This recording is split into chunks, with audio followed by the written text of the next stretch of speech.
विद्यार्थी मित्रांनो, मागच्या तासिकेला आपण इयत्ता 5वी विषय बुद्धिमत्ता अंतर्गत जो पहिला घटक होता आकलन, त्यातल्या इंग्रजी अक्षरमालेबाबतच्या, सूचना पालनाबाबतच्या व संख्या मालिकाबाबतच्या अशा सर्व उपघटकांच्या बाबतीतला सराव विविध प्रश्न प्रकारांचा यावर आधारित आपण लेक्चर बघितलेलं होतं. आता या तासिकेला आपण काय करणार आहोत, तर या तासिकेला आपण पुढचा जो घटक आहे नवीन घटक वर्गीकरण याबाबत आपण अभ्यास करणार आहोत. आता या वर्गीकरणामध्ये सुद्धा शब्दांचं वर्गीकरण असतं, आकृत्यांचं वर्गीकरण असतं आणि संख्यांचं वर्गीकरण असतं. तर त्यापैकी आज आपण काय शिकणार आहोत याचा एक नेहमीप्रमाणे तक्ता इथं लावलेला आहे. आज शिकूया शब्दांचे वर्गीकरण. म्हणजे आजच्या तासिकेला आपण शब्दांचं वर्गीकरण, जो शब्द संग्रह नावाचा उपघटक वर्गीकरणांतर्गत येतो, या उपघटकाचा सविस्तर अभ्यास आज आपण करणार आहोत. आता सर्वप्रथम वर्गीकरण म्हणजे काय हे आपल्या लक्षात आलं पाहिजे. आता वर्गीकरण म्हणजे काय या शब्दाचा थोडासा अर्थ लक्षात घेऊया. वर्गीकरण म्हणजे काय असतं, तर 3 शब्दांमध्ये सारखेपणा असतो. बघा, शब्द संग्रह बघतो आपण, 3 शब्द एक सारखेपणा असतो आणि एक शब्द वेगळा असतो. 3 शब्दामध्ये साम्य असतं आणि एक वेगळा असतो. मग हे 3 शब्दातलं साम्य शोधायचं कसं तेच आता आपण बघणार आहोत. एका उदाहरणाच्या साहाय्याने आपण वर्गीकरण ही संकल्पना समजावून घेऊया, जेणेकरून तुम्हाला शब्दांचे वर्गीकरण म्हणजे काय हे लगेचच समजून जाईल. आता बऱ्याच विद्यार्थी मित्रांनी या फलकावरती प्रश्न बघितल्यानंतर लगेच त्यांना उत्तर आले असेल. बघा, आता फलकावरती आपल्याला 4 पर्याय दिले. तुम्हाला परीक्षेला वर्गीकरण या घटकांतर्गत अशाच प्रकारे 4 पर्याय देतात व वर एक सूचना असते, गटात न बसणारा शब्द ओळखा. कोणती सूचना असते? गटात न बसणारा शब्द शोधा.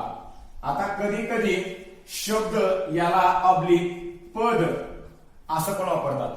शब्द असो किंवा पद असो दोन्हीचाही अर्थ एकच. म्हणजे परीक्षेला तुम्हाला सूचना काय मिळते, गटात न बसणारा शब्द किंवा पद शोधा. आता गटात न बसणारा याचा अर्थ काय, तर या 4 पर्यायामध्ये असा काही गट तयार होतो त्यामध्ये एकसारखेपणा असतो. चला तर बघूया. बघा ना विद्यार्थी मित्रांनो, पहिलं नाव काय दिलंय, सिंह. दुसरं काय दिलंय, वाघ. आणि तिसरं काय दिलंय, हत्ती. आता आपल्या सर्वांना माहिती, सिंह काय आहे, प्राणी आहे एक प्रकारचा, बरोबर. वाघ काय आहे, प्राणी आहे. आणि हत्ती काय आहे, प्राणीच आहे. मात्र कबूतर काय आहे विद्यार्थी मित्रांनो, कबूतर पक्षी आहे. कबूतर पक्षी. म्हणजेच या ठिकाणी पहिला पर्याय प्राणीच आहे, दुसरा पर्याय प्राणीच आहे आणि तिसरा पर्याय देखील प्राणी आहे. मात्र चौथा पर्याय प्राणी नाहीये, पक्षी. म्हणजे पहिला, दुसरा आणि तिसरा हा झाला 3 पर्यायातील सारखेपणा. मात्र एक पर्याय जो की कबूतर आहे तो वेगळा झाला. म्हणजे 3 पर्यायामध्ये सारखेपणा आणि एक पर्याय वेगळा. कोणता आला पर्याय वेगळा, तर तो कबूतर. विद्यार्थी मित्रांनो, वर्गीकरणामध्ये आज आपण हेच शिकणार आहोत की गटात न बसणारा शब्द काढताना आपल्याला कोणत्या ना कोणत्या बाबतीत 3 पर्यायामध्ये सारखेपणा पाहिजे. आता इथं कोणता आलाय, प्राण्यांच्या बाबतीत आलाय. दुसऱ्या उदाहरणामध्ये दुसऱ्या गोष्टींच्या बाबतीत सारखेपणा येऊ शकतो, तो आपण उदाहरणाच्या साहाय्याने बघणारच आहोत. परंतु लक्षात घ्या, वर्गीकरण म्हणजे काय आहे, तर 3 गोष्टींमध्ये सारखेपणा शोधा आणि एक पर्याय वेगळा काढा. तोच एक पर्याय गटात न बसणारा म्हणजेच कबूतर. या ठिकाणी आपल्याला उत्तर मिळणार आहे. आता वर्गीकरण ही संकल्पना शिकण्यासाठी आपण एक अजून उदाहरण सोपं बघूया. बघा, इथे एक उदाहरण मांडलंय. आपण वर्गीकरण म्हणजे काय शिकतो बरं का विद्यार्थी मित्रांनो. तर आता वर्गीकरणांतर्गत मी हा एक प्रश्न घेतलाय, सूचना तीच, गटात न बसणारे पद शोधा किंवा गटात न बसणारा शब्द शोधा. चला तर आता आपण प्रत्येक पर्यायाचं वाचन करूया. पहिला पर्याय आहे गुलाब, दुसरा आहे मोगरा, तिसरा आहे आंबा आणि चौथा जास्वंद. आता बऱ्याच विद्यार्थी मित्रांनी उत्तर काढलं असेल, कारण सोपं आहे उत्तर याचं. या 4 पर्यायामध्ये गटात न बसणारं पद कोणतं आपल्याला ओळखायचं आहे. चला, गुलाब काय हो, गुलाब हे फूल आहे, बरोबर. मोगरा फूलच आहे. आंबा काय, फळ आहे. आणि जास्वंद फूल आहे. म्हणजे पहिला पर्याय, दुसरा पर्याय आणि चौथा पर्याय हा कशाचा आहे, फुलांचा आहे, म्हणजे फुलांच्या बाबतीत सारखेपणा आला. मगाशी काय होतं, मगाशी सारखेपणा वेगळा होता, मगाशी प्राण्यांच्या बाबतीत सारखेपणा होता. परंतु इथं 3 पर्यायामध्ये फूल फूल फूल हा सारखेपणा आहे आणि एक पर्याय वेगळा निघाला, तो म्हणजे फळ, कारण हा फळ आहे आणि हे 3 काय आहे, फूल. म्हणजे 3 पर्यायामध्ये सारखेपणा शोधला जो की फुलांच्या बाबतीत होता आणि एक आंबा नावाचं पर्याय आपल्याला वेगळा मिळाला. म्हणजे या प्रश्नाचं गटात न बसणारा शब्द कोणता, तर तो आंबा आहे. म्हणजेच आपल्याला उत्तर आंबा असं मिळणार आहे. विद्यार्थी मित्रांनो लक्षात घ्या, मगाशी प्राणी आता फूल, अशाच प्रकारे विविध गोष्टींच्या बाबतीत सारखेपणा कसा शोधायचा, तो सारखेपणा कोणकोणत्या बाबतीत असतो हे आपण आता लगेचच बघणार आहोत. विद्यार्थी मित्रांनो, आपण आता वर्गीकरण म्हणजे काय शिकलं, परंतु वर्गीकरणामध्ये जेव्हा प्रश्न तयार केला जातो, तो प्रश्न तयार करताना ते काही विषयांचा आधार घेतात. म्हणजेच त्या प्रश्नांमध्ये काही विशिष्ट विषय समाविष्ट झालेले असतात. तर ते कोणकोणते असतात हे मी सर्व फलकावरती मांडलेलं आहे. तर विद्यार्थी मित्रांनो, त्या विषयांतर्गत तुमचा चांगला अभ्यास होणं गरजेचं आहे. तुम्हाला या विषयाशी निगडीत महत्वाच्या नोट्स आम्ही ऍप वरती पीडीएफ स्वरूपात देणारच आहोत. सर्वप्रथम आपण शिकूया की वर्गीकरणाअंतर्गत शब्द संग्रहामध्ये जो प्रश्न तयार केला जातो, तो प्रश्न तयार करताना विशिष्ट विषयांचा आधार घेतला जातो. मग कोणकोणत्या गोष्टींचा आधार घेतला जातो किंवा कोणकोणत्या विषयांवर आधारित ही उदाहरणं तयार केली जातात किंवा प्रश्न तयार केला जातो ते आपण आता बघणार आहोत. सर्वांचं लक्ष या फलकावरती असू द्या. बघा, फलकावरती आपण काही वाक्य लिहिले, काही शब्द लिहिले, ते वाचूया. बघा, या संपूर्ण शब्दांच्या वर्गीकरणाचं मी 2 टप्पे केले, एक मराठी आणि एक इतर. म्हणजे या सर्व गोष्टींवर आधारित आपल्याला परीक्षेला प्रश्न येऊ शकतात. या सर्व क्षेत्रांचं ज्ञान, या सर्व गोष्टींचं ज्ञान आपल्याला असणं आवश्यक आहे.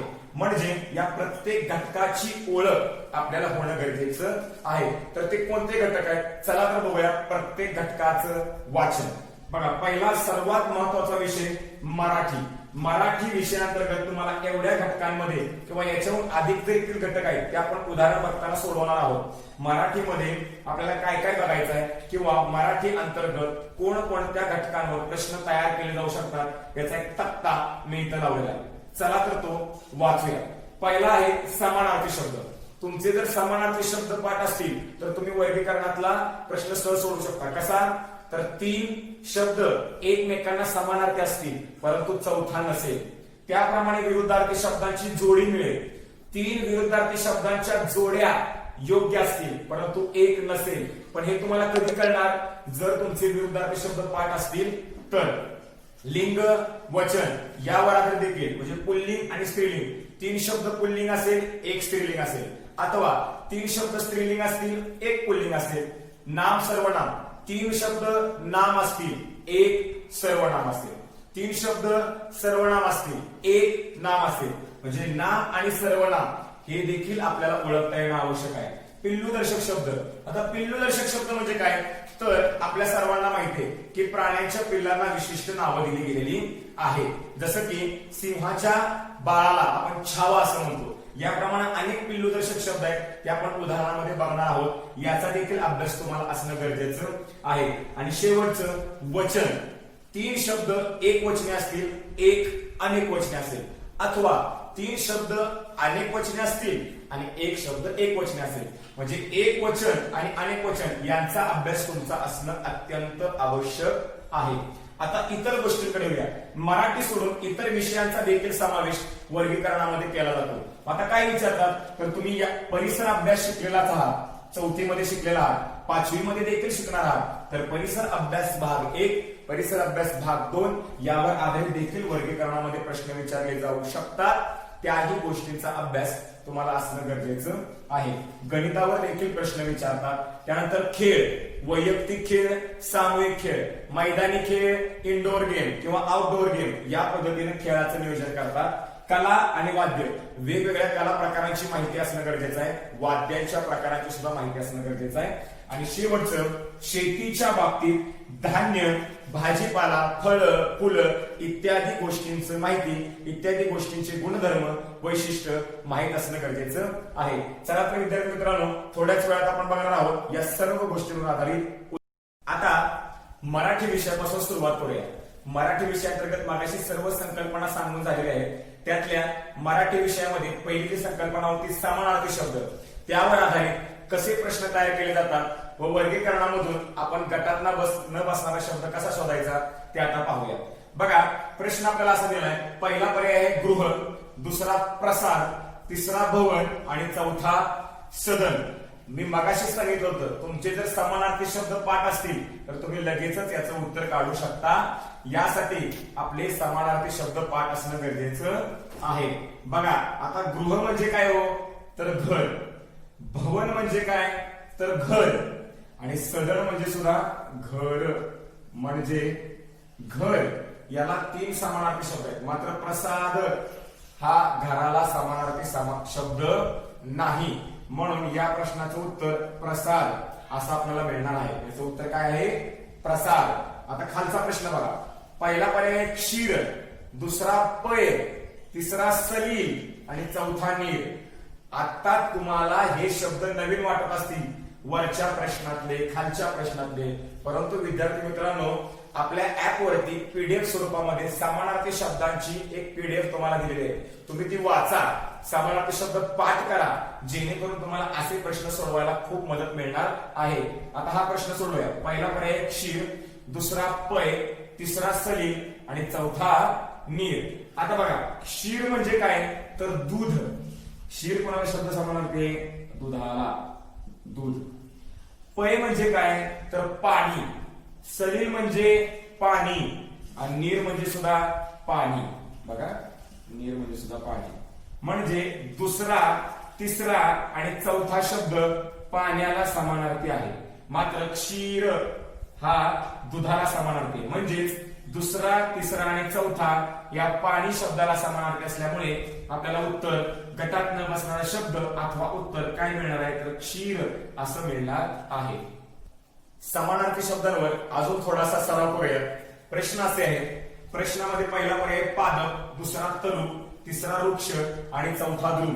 आता तुमच्या लक्षात आलं असेल विद्यार्थी मित्रांनो की या समानार्थी शब्दांचं महत्व किती आहे. जर तुम्हाला हे समानार्थी शब्द पाठ असतील तरच तुम्हाला याचं उत्तर काढता येऊ शकतं. म्हणून जास्तीत जास्त समानार्थी शब्द पाठांतर करा. चला, पहिल्या प्रश्नाचा अभ्यास करूया. पहिला पर्याय पादप, दुसरा तरु, तिसरा वृक्ष आणि ध्रुव. आता पादप या शब्दाचा अर्थ काय होतं, झाड असा होतो. काय होतो, झाड.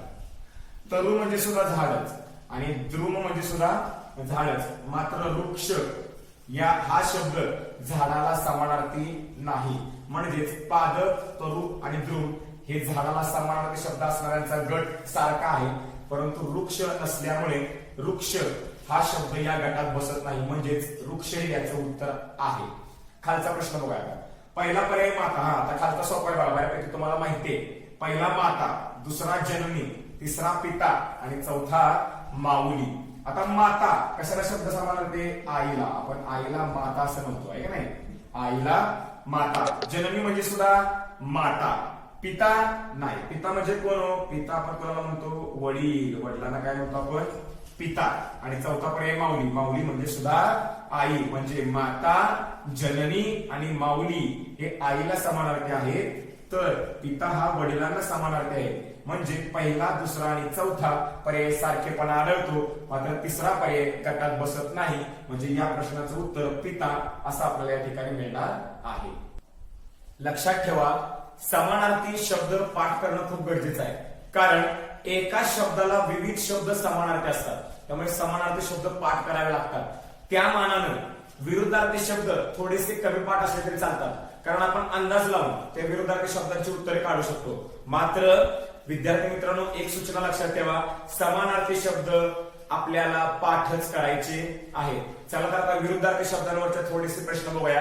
ते खूप सोपे असतात. कसे, तर ते तुम्हाला आता लगेच समजून जाईल. विरुद्धार्थी शब्दांवरती ही उदाहरणं तयार केलेली आहेत. पहिलं उदाहरण असं आहे. पहिला पर्याय सुख, दुःख, दुसरा सत्य, असत्य, तिसरा सुकर, सोपे, चौथा स्वदेश आणि परदेश. आता किती सोपं आहे बघा. सुख आणि दुःख हे एकमेकांना विरुद्धार्थी शब्द आहेत, बरोबर. दुसरं बघूया, सत्य आणि असत्य हे देखील एकमेकांना विरुद्धार्थी शब्द आहेत. सुकर आणि सोपे. हा, आता सुकरचा अर्थ माहित पाहिजे तुम्हाला, म्हणून लक्षात ठेवा समानार्थी शब्द खूप महत्वाचा आहे.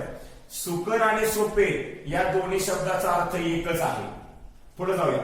स्वदेश आणि परदेश हे एकमेकांना विरोधार्थी, म्हणजे सुख दुःख विरुद्धार्थी आहेत, सत्य असत्य विरुद्धार्थी आहेत, स्वदेश परदेश विरुद्धार्थी आहेत. मात्र सुकर आणि सोपे हे विरुद्धार्थी नसून ते समानार्थी आहेत. म्हणून पहिला, दुसरा आणि चौथा पर्याय हा विरुद्धार्थी शब्दांचा गट, म्हणजे 3 पर्याय सारखेपणा काय झाला तर हे विरुद्धार्थी शब्द आहे, आणि एक पर्याय वेगळा काय झाला तर हा समानार्थी शब्द आहे. म्हणजे गटात न बसणारा शब्द सुकर सोपे, म्हणजेच आपलं उत्तर सुकर सोपे असं आपल्याला मिळणार आहे. आता खालच्या प्रश्नाकडे येऊया. बऱ्याच विद्यार्थ्यांनी खालच्या प्रश्नाचं देखील लगेच उत्तर काढलं असेल. चला तर बघूया प्रश्न काय म्हणतोय. प्रश्न म्हणतोय पहिला पर्याय सजीवला निर्जीव विरुद्धार्थी शब्द आहे. बरोबर आहे. सजीवला निर्जीव विरुद्धार्थी बरोबर आहे. स्थिरला अस्थिर हा देखील बरोबर आहे. स्थिर म्हणजे काय हो? थांबणं, आणि अस्थिर म्हणजे काय? न थांबणं, म्हणजे त्याला स्थिर अस्थिर बरोबर आहे. पुढे जाऊया. सुगंध आणि सुवास हा बघा, आता तुम्हाला समानार्थी शब्द पाठ पाहिजे, म्हणून समानार्थी खूप महत्वाचा आहे. बघा, सुगंध सुवास हे समानार्थी बरं का. पुढे जाऊया.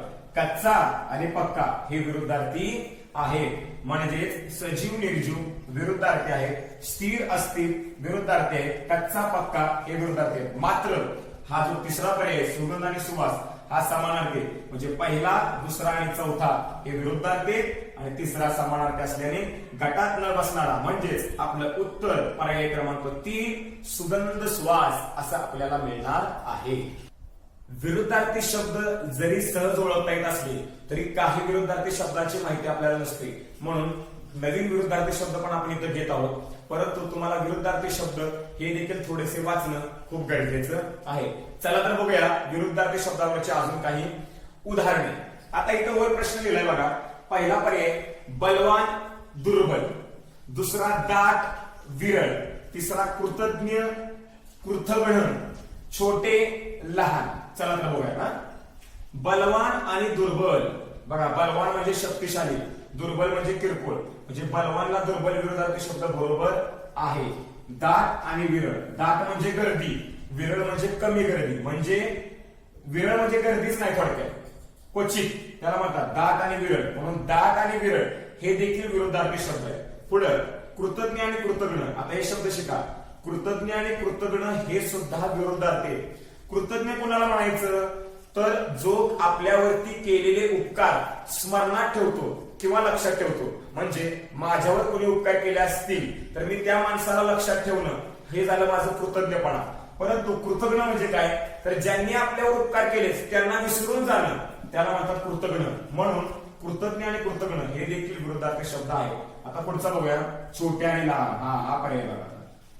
छोटे आणि लहान हे एकमेकांना समानार्थी आहेत. छोटं म्हणजे लहानच, म्हणून पहिला, दुसरा आणि तिसरा पर्याय हे विरुद्धार्थी आहेत. मात्र चौथा हा समानार्थी होतोय किंवा विरुद्धार्थी जुळत नाही, म्हणून आपलं उत्तर गटात न बसणारा शब्द किंवा आपलं उत्तर चौथा पर्याय छोटे लहान आपल्याला मिळणार आहे. आता पुढचा प्रश्न बघा. सोपा प्रश्न आहे. पहिला पर्याय आत बाहेर, दुसरा स्वावलंबी परावलंबी, तिसरा सुसह्य असह्य आणि चौथा उष्ण गरम. आता सोपा बघा. आत बाहेर विरुद्धार्थी आहे, आत बाहेर विरुद्धार्थी आहे.